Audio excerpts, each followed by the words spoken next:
वंदे मातरम बच्चों। Vande Mataram sir.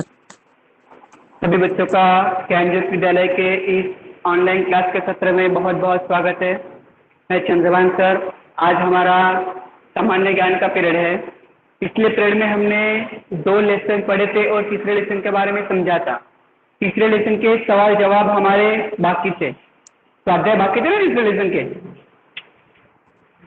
Yes sir. हाँ, चलो आज हम उसके स्वाध्याय हल करेंगे। सभी लोग अपनी किताबें निकालना है। सभी बच्चों ने किताबें ले ली? Yes sir.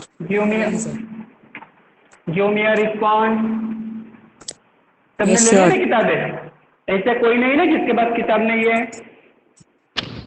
किताब नहीं रहेगी तो आपको समझ में नहीं आएगा, याद रखना। इसलिए सभी को जल्दी से जल्दी किताबें ले लेना है, ठीक है? और यस सर। 7 8 के जो बच्चे हैं वह इस बात को ध्यान में रखना है कि कल आपको आपकी कॉपी, किताब और जो स्वाध्याय होती है उसको लेकर स्कूल में आना है। और आपको स्कूल में आपके लिए जो ओएमआर शीट है एग्जाम की वह मिलेगी। और वह सब जमा करने के लिए आपको 10 से 12 के बीच में आना है। समझ में आएगा ना सबको? 7 8 के सभी छात्र कल आपको स्कूल में आना है। एक कोई भी एक ही आए। आपके पिता आते हो तो पिताजी आएंगे, मम्मी आती है तो मम्मी, या फिर आपको आना है तो आप आ सकते हो। लेकिन आपके फीस का पहला जो इंस्टॉलमेंट है, पहली जो किस्त है वह भरी होनी चाहिए, याद रखना है। वह भरी होगी तो ही आपको वह मिलेगा। और दूसरी बात, आपका होमवर्क सब में पूरा होना चाहिए, किताब में भी, कॉपी में भी और जो होती है उसमें भी। समझ में आ गया सबको? Yes sir. हाँ, तो चलो अभी हम स्टार्ट करते हैं हमारा स्वाध्याय। हमारा तीसरा लेसन है, तीसरा पाठ है राष्ट्रीय उद्यान और वन्य प्राणियों के अभयारण्य। हमने इसके बारे में पिछले पीरियड में थोड़ी चर्चा की थी। अभी इसके स्वाध्याय जो है उसको हम हल करने वाले हैं। पहला सवाल है, इडुक्की में कौन सा अभयारण्य है? इडुक्की जो केरल में है उसमें कौन सा अभयारण्य है? ऑप्शन है हमारे पास, ए पेरियार, बी मेलापट्टू, सी शिवपुरी और डी है बंदीपुर। आपकी एग्जाम भी ऐसी ही होगी, आपके एग्जाम भी इसी तरह होगी। सवाल दिया जाएगा, उसके 4 ऑप्शन दिए जाएंगे, उसके ABCD आपको दिए जाएंगे। और आपको OMR शीट में जो अभी एग्जाम कैसे सॉल्व करनी है यह देखो। मान लो यह हमारा पहला सवाल है, बराबर? इसका यह क्वेश्चन है और ये इसके ऑप्शन है। ए, उसके बाद ए में कुछ लिखा है, बी इसमें कुछ लिखा है, सी इसमें कुछ लिखा है और डी इसमें कुछ लिखा है, ठीक है? और आपको जो है इसका जवाब OMR शीट में देना है। OMR शीट में कैसे होगा? ये आपका OMR शीट है ऐसा मान लो। OMR शीट में क्या होगा? सवाल नंबर 1 इसका आपको ऐसे ऑप्शन यहाँ पर दिए जाएंगे। कैसे होगा? A, B, C और D। दिख रहा है ना सबको? ऐसा होगा। मान लो अभी इसका जवाब क्या है? इडुक्की केरल में कौन सा अभयारण्य है? तो इसका सही जवाब है हमारा ए पेरियार अभयारण्य, बराबर? तो हमें जो है इसका ए जो है इसको ऐसे डार्क करना है। समझ में आया ना? इसमें कुछ नहीं करना है क्वेश्चन पेपर में, OMR शीट में आपको इसको ऐसे डार्क करना है। आ गया समझ में? पेपर कैसे दोगे तो? Yes sir. हाँ, चलो अभी इसका जवाब देखते हैं। ये मैंने आपको समझाने के लिए था कि OMR शीट कैसे भरना है। आपको सभी के लिए ऐसे ऑप्शन दिए जाएंगे, 2, 1, 3, सबके लिए ऐसे ऑप्शन दिए जाएंगे। इससे आपको A, B, C और D होगा, ठीक है ना? तो जो सही होगा उसको आपको डार्क करना होगा OMR शीट में, ठीक है? चलो अभी इसको सॉल्व करते हैं। तो इसका सही ऑप्शन है ए। क्या है वह? पेरियार। फटाफट सभी लोग मेरे पीछे लिख लेना है और टिक कर लेना है, ठीक है? दूसरा सवाल है, रणथंभौर बाघ अभयारण्य कहाँ है? ऑप्शन ए है भरतपुर, बी है शहडोल, सी है सवाई माधोपुर और डी है बक्सर। कौन सा आएगा? भरतपुर। नहीं बेटा, इसका जवाब है सी, सवाई माधोपुर। सवाई ठीक माधोपुर। है, यस सर। फटाफट सबको टिक करना है। अभी आपको किताब में यहाँ पे ये जो दिए है ना ब्रैकेट, इसमें ABCD लिखना है, याद रखना है। इसलिए मैं यहाँ पे A की जो ऑप्शन है वो भी लिख रहा हूँ। तीसरा सवाल है, वेलाउदार नेशनल पार्क कहाँ है? वेलाउदार नेशनल पार्क जो है वह कहाँ है? ऑप्शन ए है जामनगर, बी है भावनगर, सी है मानवदर और डी है जूनागढ़। तो हमारा बी। जवाब है बी, भावनगर। वेरी गुड, बहुत बढ़िया। इसका मतलब आपने घर से अच्छे से पढ़ा है, जो हमने पिछले प्रयोग में किया था। Very good. Number 4, Kaziranga national park कहाँ है? ए है गंगटोक, बी है बारपेटा, सी है डाल्टनगंज और डी है जोरहाट। कौन सा ऑप्शन सही आएगा? सर सी। बिल्कुल सही, डी। वेरी गुड, बहुत बढ़िया, जोरहाट। ठीक है, 5 नंबर है हमारा, वाराणसी उत्तर प्रदेश में कौन सा अभयारण्य है? ऑप्शन ए है घटप्रभा, ऑप्शन बी है जल्दापाड़ा, ऑप्शन सी है चंद्रप्रभा और ऑप्शन डी है पेरियार। पेरियार तो नहीं आएगा क्योंकि वह केरल में इडुक्की में है। Sir B. तो बी। नहीं, और अच्छे से प्रयास करना है। सी। बिल्कुल सही, ऑप्शन सी है चंद्रप्रभा। आपको सिर्फ ऑप्शन का नाम नहीं बोलना है, उसमें क्या है वो भी बोलना है। ठीक है ना? Yes sir. Yes sir. 6 नंबर, शहडोल मध्य प्रदेश में कौन सा नेशनल पार्क है? ऑप्शन ए है बांधवगढ़, बी है सोनगढ़, सी है कान्हा और डी है शिवपुरी। कौन बताएगा जवाब? बांधवगढ़ ए। बिल्कुल सही, ए बांधवगढ़। बहुत बढ़िया, ए बांधवगढ़। नाइस। 7 नंबर है, बंदीपुर नेशनल पार्क कहाँ है? ए है बेंगलुरु में, बी है मैसूर कर्नाटक में, सी है भरतपुर राजस्थान में, डी है बेलगांव कर्नाटक में। सर सी। ऑप्शन आएगा हमारा? नहीं, ऑप्शन है हमारा B, Mysore. B. Mysore Karnataka. Mysore. Very good. ठीक है, 8 नंबर, पलामू बाघ अभयारण्य कहाँ है? ऑप्शन ए है बस्तर छत्तीसगढ़, ऑप्शन बी है चंद्रपुर महाराष्ट्र, ऑप्शन सी है छत्तीसगढ़ झारखंड और ऑप्शन डी है डाल्टनगंज झारखंड। झारखंड। झारखंड में तो है लेकिन 2 जगह है, झारखंड में 2 जगह है, हजारीबाग भी है और डाल्टनगंज भी है। तो हमारा आएगा डी, डाल्टनगंज। Very good.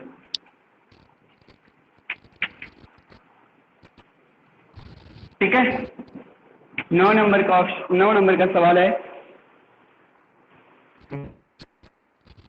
दो महिलाएं, एक चेन्नई, बी जलेपुड़ी, सी नीलगिरी और डी बेलगांव। सी है हमारा नीलगिरी। सी। सी। फटाफट लिख लेना है सबको। Option C Nilgiri. 10 नंबर का सवाल है हमारा, घटप्रभा पक्षी अभयारण्य कहाँ है?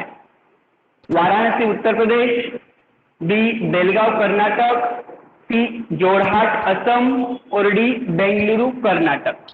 तो जवाब है डी।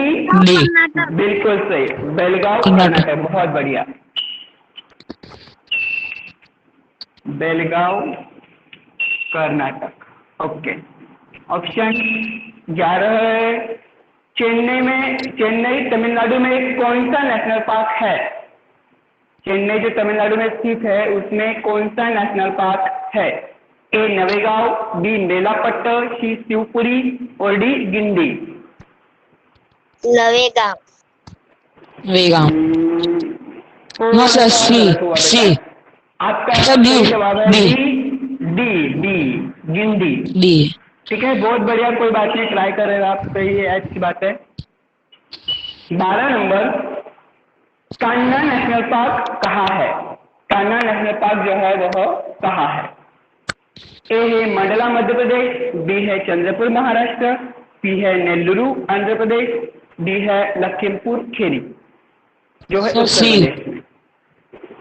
उत्तर प्रदेश। नहीं बेटा, ना बी ना बी ना। ए इसका सही जवाब है ए मंडला। कौन सा है? ए मंडला, जो कि मध्य प्रदेश में है। ठीक है, okay, very yes good. Sir. Then next 13 नंबर का सवाल है, नगरहोल नेशनल पार्क कहाँ है? A Mysore Karnataka, B Gangtok Sikkim, C Coorg Karnataka, D Idukki Kerala. बाकी लोग सर, वहां पे बातें मत करो। सी बिल्कुल सही, सी कुर्ग। बहुत बढ़िया।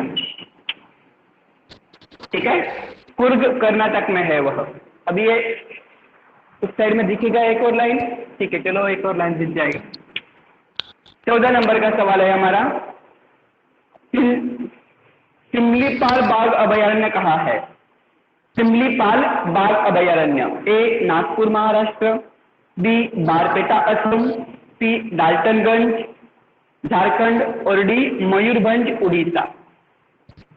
सिमलीपाल, तो इसका जवाब है डी मयूरभंज। डी ठीक डी है, डी डी कौन सा है? मयूरभंज। डी डी मयूर खान। हाँ,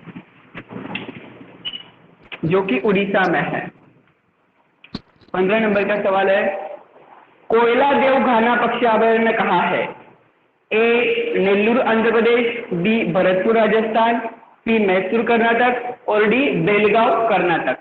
सर, डी तो कहाँ है इसका? इसका डी नहीं बेटा, बी। B B. ऑप्शन है भरतपुर राजस्थान। ठीक है। Yes sir. 16 नंबर, बन्नीर घट्टा नेशनल पार्क कहाँ पर स्थित है? बन्नीर घट्टा, तो उसके ऑप्शन ए है गंगटोक सिक्किम, बी है मंडला मध्य प्रदेश, सी है बेंगलुरु कर्नाटक और डी है मुंबई महाराष्ट्र। तो मुंबई महाराष्ट्र। इसका सही जवाब है बन्नीर घट्टा बेंगलुरु। क्या जवाब है इसका? सी बेंगलुरु। बेंगलुरु। ठीक है। Yes sir. 17, Dudhwa national park कहाँ पर है? ए लखीमपुर खीरी उत्तर प्रदेश, बी शिवपुरी मध्य प्रदेश, सी कुर्ग कर्नाटक, डी चंद्रपुर महाराष्ट्र। तो दुधवा लखीमपुर, तो आएगा ए लखीमपुर खीरी। खीरी। दुधवा लखीमपुर ऐसे याद करोगे तो बराबर याद हो जाएगा। Yes sir. याद ऐसे ही करना है, उसका नाम पहला और इसका नाम पहला, तो बराबर याद हो जाता है। आगे, नवेगांव नेशनल पार्क कहाँ पर है? कुर्ग कर्नाटक, ए, बी भुवनेश्वर उड़ीसा, सी नागपुर महाराष्ट्र, डी भंडारा महाराष्ट्र। तो ये है हमारा डी। नहीं, डी भंडारा महाराष्ट्र में है यह। ठीक है ना। इसके बाद 19 नंबर का सवाल है हमारा, पैट नेशनल पार्क कहाँ है? कृष्णकांत बातें मत करो। पैट नेशनल पार्क कहाँ पर स्थित है? ए है शिवपुरी मध्य प्रदेश, बी है नागपुर महाराष्ट्र, सी है रामनगर उत्तराखंड और डी है भरतपुर राजस्थान। तो पैट का हमारा है नागपुर में, जो कि नागपुर में है वह। बी नागपुर महाराष्ट्र में। ठीक है। 20 नंबर का है, शेरावती अभयारण्य कहाँ पर है? जो शेरावती नाम का हमारा अभयारण्य है वह कहाँ पर है? तो ऑप्शन ए है शिमोगा कर्नाटक, ऑप्शन बी है Mysore Karnataka, option D C है इडक्की केरल और ऑप्शन डी है शिवपुरी मध्य प्रदेश। ना बेटा, गलत है। इसका सही जवाब है ए शिमोगा कर्नाटक। कौन सा है? A Shimoga Karnataka. Very good very good. चलो अभी मैं इस साइड का मिटाने वाला हूँ।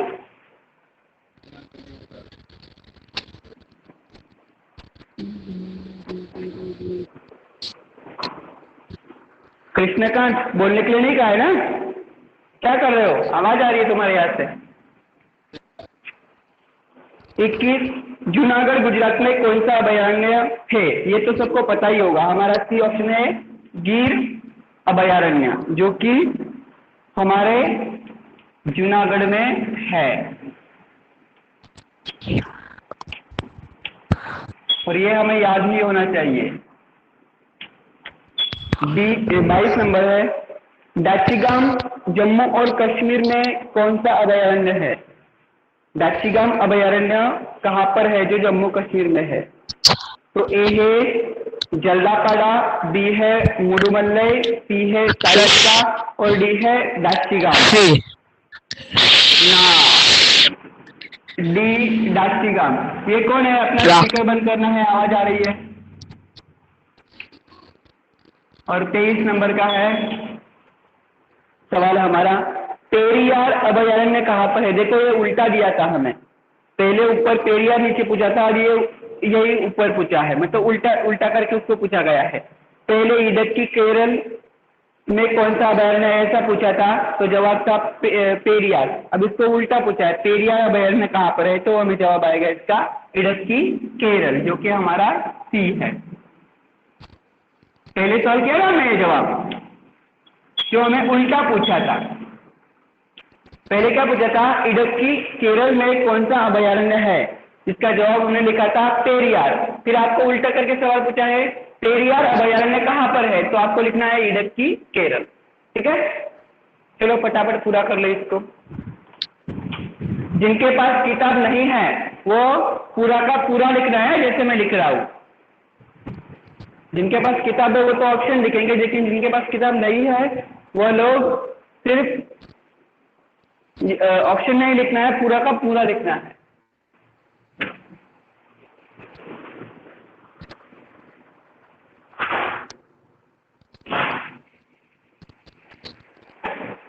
फटाफट करो।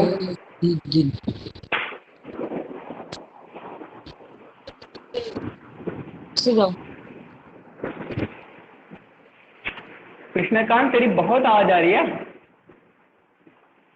मैंने बोला है जब आपको सवाल का जवाब देना है तभी स्पीकर चालू करना है। समझ में नहीं आता है क्या कहा हुआ?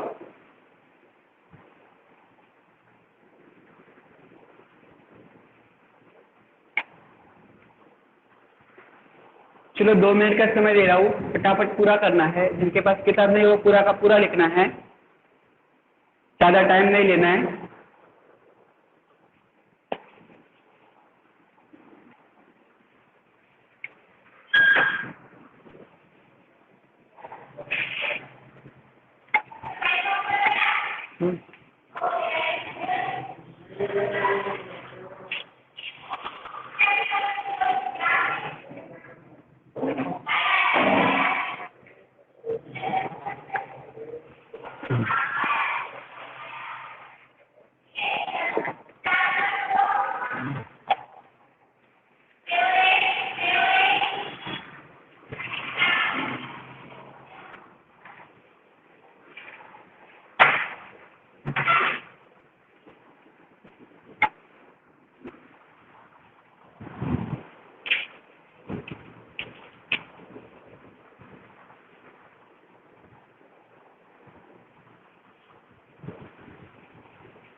चलो मैं मानता हूँ कि सबका हो गया होगा, अभी मैं मिटा रहा हूँ।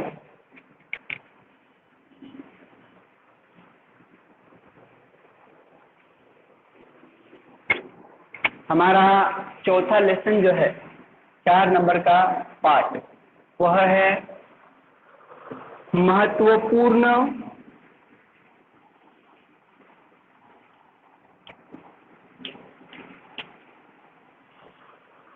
राष्ट्रीय और अंतर्राष्ट्रीय दिन।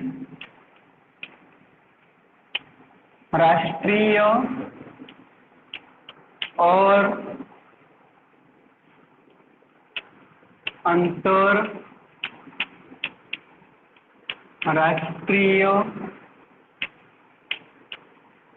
दिन।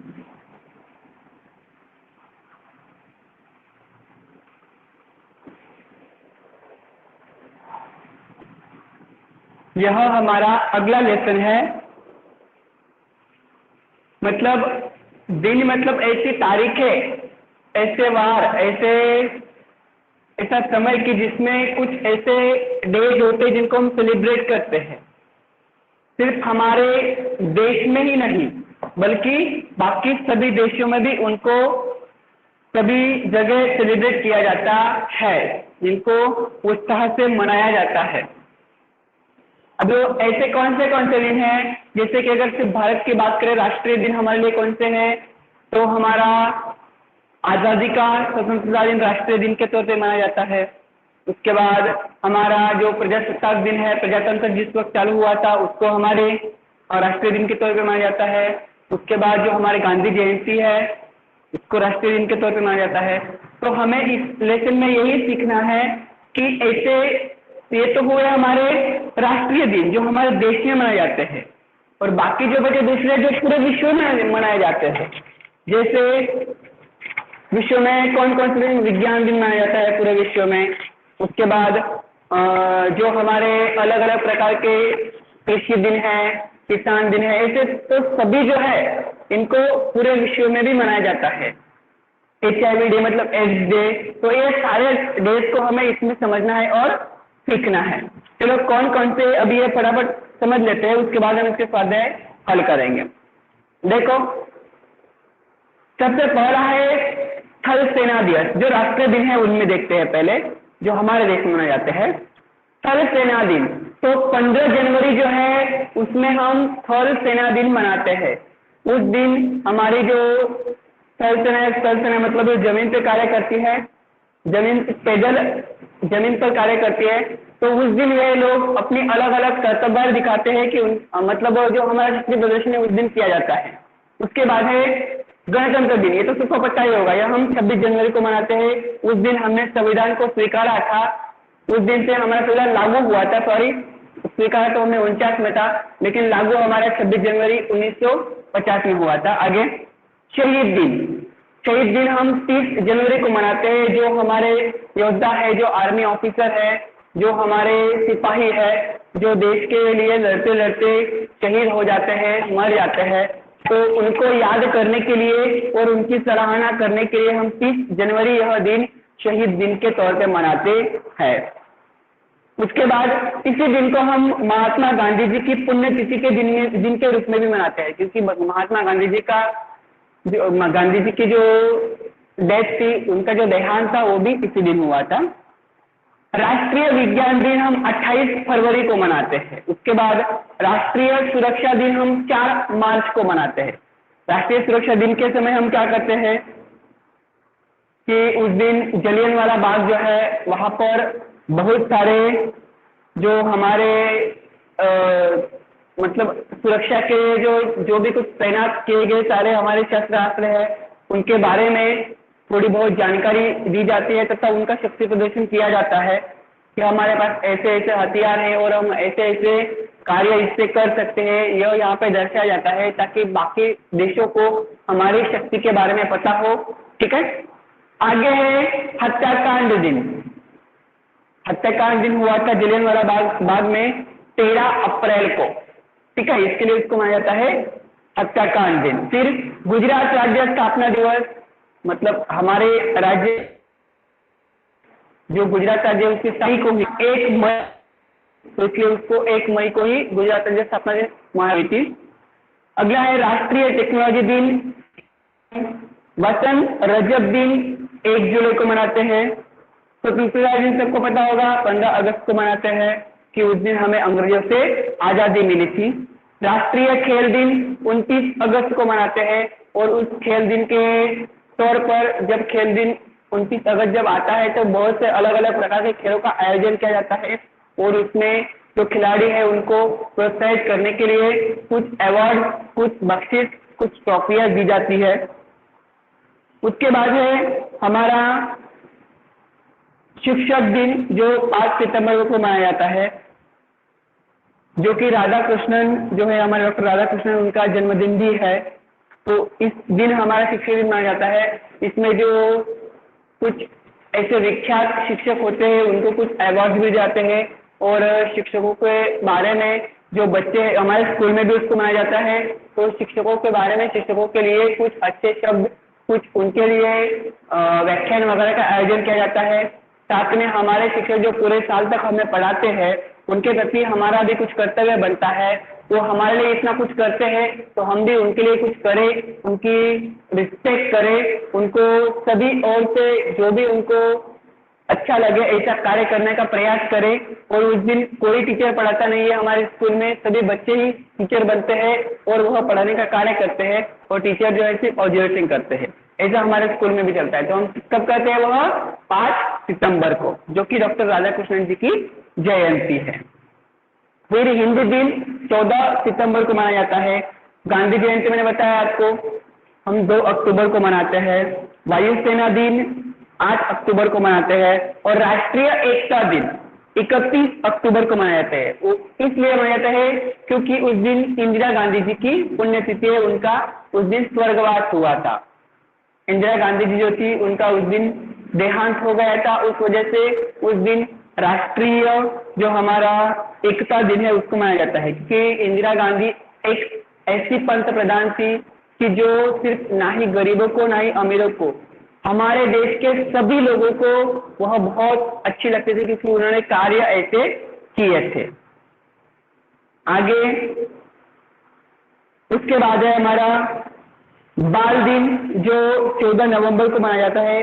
पंडित जवाहरलाल नेहरू जो है उनका उस दिन जन्मदिन है और पंडित जवाहरलाल नेहरू ऐसे पंतप्रधान थे जिनको सबसे ज्यादा प्रिय बच्चे थे और इसीलिए उनके जन्मदिन को ही बाल दिन के रूप में हम सेलिब्रेट करते हैं। पंडित जवाहरलाल नेहरू कहा करते थे कि बच्चे ही इस देश का भविष्य है, उनको हमें अभी से अच्छे संस्कार देने होंगे, अभी से ज्ञान देना होगा, तो आगे चल के हमारे देश के अच्छे नागरिक पैदा होंगे। ये सारी बातें उन्होंने अपने व्याख्यान में कही थी और उसीलिए 14 नवंबर को हम जो है बाल दिन के रूप में मनाते हैं। नौसेना दिन हम 4 दिसंबर को मनाते हैं। सशस्त्र सेना ध्वज दिन हम 7 दिसंबर को मनाते हैं और राष्ट्रीय ग्राहक दिन हम 24 दिसंबर को मनाते हैं। अभी ये तो है हमारे राष्ट्रीय दिन, मतलब जो हम हमारे देश में मनाते हैं। अभी हमारे कुछ अंतरराष्ट्रीय दिन है जो पूरे विश्व में सेलिब्रेट किए जाते हैं। अंतरराष्ट्रीय योग दिन भी मनाया जाता है, पता है ना? तो ये इनके बारे में हम देखते हैं। विश्व हास्य दिन, मतलब उस दिन विश्व हास्य दिन मनाया जाता है ताकि जो हमारे सारे प्रॉब्लम से समस्या है सबको बोल के हमें हंसना चाहिए, ऐसा कहा जाता है। वो होता है 10 जनवरी को। उसके बाद वैलेंटाइन डे 14 फरवरी को, सबको पता ही होगा। विश्व महिला दिन 8 मार्च को मनाते हैं अंतरराष्ट्रीय दिन के तौर पे। विश्व उपभोक्ता दिन यह 15 मार्च को मनाते हैं। विश्व वन दिन हम 21 मार्च को मनाते हैं। विश्व स्वास्थ्य दिन 7 अप्रैल को मनाते हैं। पृथ्वी दिन हम 22 अप्रैल को मनाते हैं। विश्व पुस्तक दिन हम 23 अप्रैल को मनाते हैं। तो विश्व पुस्तक दिन जो है हम जो हमारी किताबें हैं उनकी पूजा करते हैं क्योंकि किताबों से ही हमें ज्ञान मिलता है। किताबों के वजह से ही हम जो है आगे बढ़ सकते हैं, हमारे जीवन में कुछ अच्छे कार्य कर सकते हैं तथा हम हमारे जीवन में ये जो सारी परेशानियां हैं उनको भूलकर इन किताबों का सहारा लेकर जीवन में आगे बढ़ सकते हैं, माँ बाप का नाम रोशन कर सकते हैं, अपने देश का नाम रोशन कर सकते हैं, साथ ही साथ पूरे विश्व में हम खुद को प्रसिद्ध कर सकते हैं। इसके लिए यह दिन मनाया जाता है जो कि 23 अप्रैल को आता है। फिर विश्व मजदूर दिन हम 1 मई को मनाते हैं जो कि हमारा गुजरात दिन के इसके गुजरात दिन के तौर पे और महाराष्ट्र दिन के तौर पे भी हम मनाते हैं। विश्व एथलेटिक्स दिन हम 5 मई को मनाते हैं। विश्व रेड क्रॉस दिन हम 8 मई को मनाते हैं। मदर्स डे मातृ दिन 1 महीने का दूसरा रविवार होता है, उस दिन हम उसको मनाते हैं। विश्व तंबाकू विरोध दिन हम 31 मई को मनाते हैं। विश्व पर्यावरण दिन हम 5 जून को मनाते हैं। फादर्स डे जो है हम 28 जून को मनाते हैं। पिछले साल हमारे स्कूल में भी मनाया गया था। 1 साल पहले हमारे स्कूल में भी हर साल इसको मनाते थे। ऊपर सब लोग गए थे, वहाँ पे माता पिता को बुलाया गया था और उनकी पूजा की गई थी और साथ ही साथ कुछ व्याख्यान का भी आयोजन किया गया था।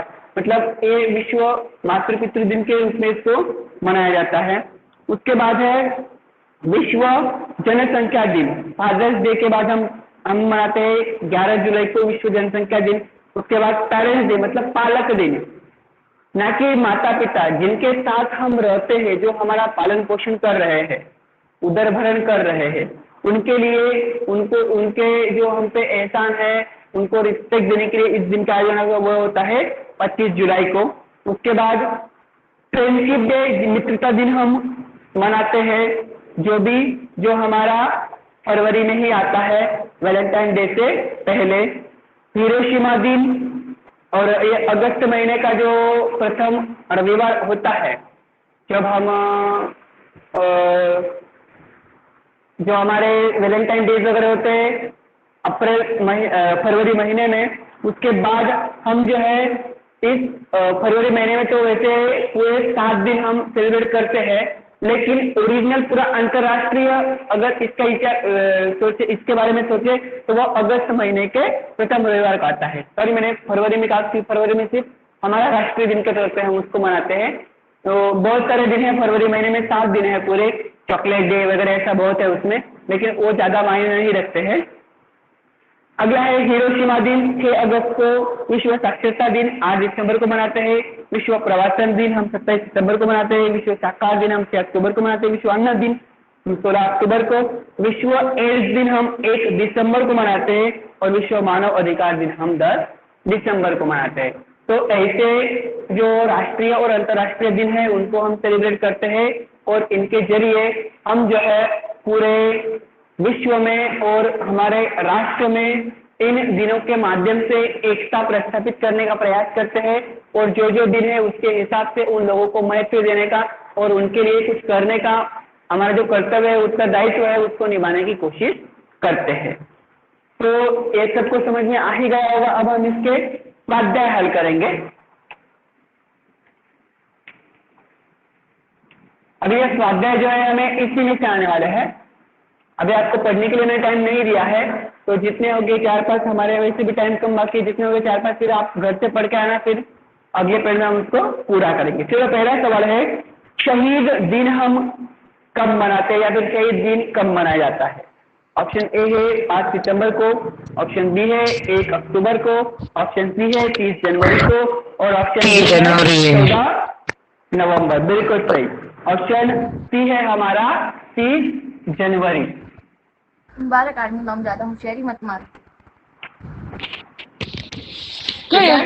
उसके बाद दूसरा सवाल है गुजरात राज्य का स्थापना दिन कब मनाते हैं। सबको पता ही होगा कब मनाया जाता है। 1 मई। बिल्कुल सही, 1 मई को, और वह है हमारे ऑप्शन बी में। ठीक है, तो 1 मई को हम गुजरात स्थापना दिन मनाते हैं। फिर आगे है हमारा स्वतंत्रता दिन कब मनाया जाता है। भारत आजाद कब हुआ था, स्वतंत्रता दिन कब मनाया जाता है। बिल्कुल सही, तो ऑप्शन डी है हमारा 15 अगस्त। चलो अभी एक बात और सुन लो। हाँ, कुछ जनरल नॉलेज के बातें बोलता हूँ। भारत देश में कुल कितने राज्य हैं अभी। ये सवाल भी आपको कोई एग्जाम में आ सकते हैं। बिल्कुल सही, बिल्कुल सही है। भारत देश में कुल 28 घटक राज्य है। उसके बाद भारत देश में केंद्र शासित प्रदेश कितने हैं, यूनियन टेरिटरी कितनी है। बिल्कुल सही, बहुत बढ़िया। हाँ, सभी लोग याद रखना है, भारत देश में जो केंद्र शासित प्रदेश है वह 9 है और घटक राज्य 28 है। ये सवाल आपको एग्जाम में आ सकते हैं, याद रखना है।